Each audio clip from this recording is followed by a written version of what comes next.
Hello, নিয়ে চলে এলাম নতুন একটা রেসিপি, ইলিশ মাছ ভাপা। আমি যেভাবে বানাই সেটাই আপনাদের সঙ্গে শেয়ার করছি।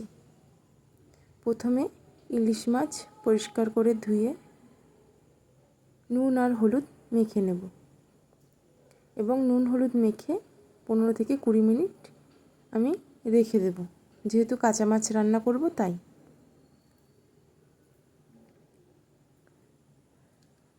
ভালো করে মেখে নিয়েছি, এবার 15-20 মিনিট রেস্টে রেখে দেব। আর লাগছে কাঁচা লঙ্কা, পোস্ত, কালো সর্ষে, সাদা সর্ষে, ভালো করে একটা সব কিছু দিয়ে পেস্ট তৈরি করে নেব। রেডি। এটি কড়াইয়ের মধ্যে নিয়ে তার মধ্যে নুন, হলুদ আর কাঁচা সর্ষের তেল অ্যাড করে দেব। বেশ খানিকটাই সর্ষের তেল দেব। এই যে আমি আরও একটু সর্ষের তেল দিয়ে নিয়েছি। এবার ভালো করে মিশিয়ে নেব।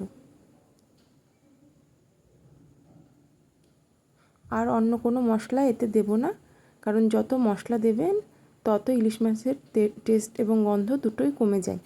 যাই হোক, এবার অ্যাড করব নুন হলুদ মেখে রাখা ইলিশ মাছ। ইলিশ মাছ দিয়ে ভালো করে আমি মিশিয়ে নেব।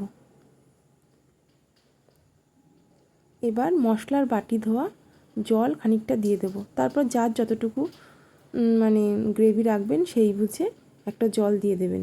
খুব বেশি দেবেন না, যেহেতু ভাপা, খুব বেশি জল লাগে না। এই যে দিয়ে দিয়েছি।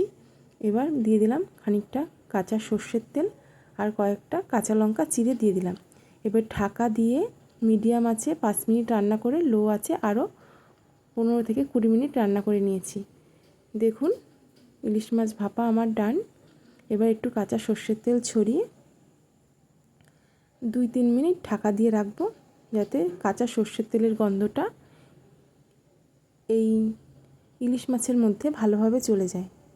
দেখুন কি সুন্দর দেখতে হয়েছে। এবার আস্তে আস্তে প্লেটে ঢেলে নেব। কেমন লাগছে আপনারাই বলবেন, আর আপনারা কেমন করে করেন আমাকে কমেন্টস করে জানাবেন।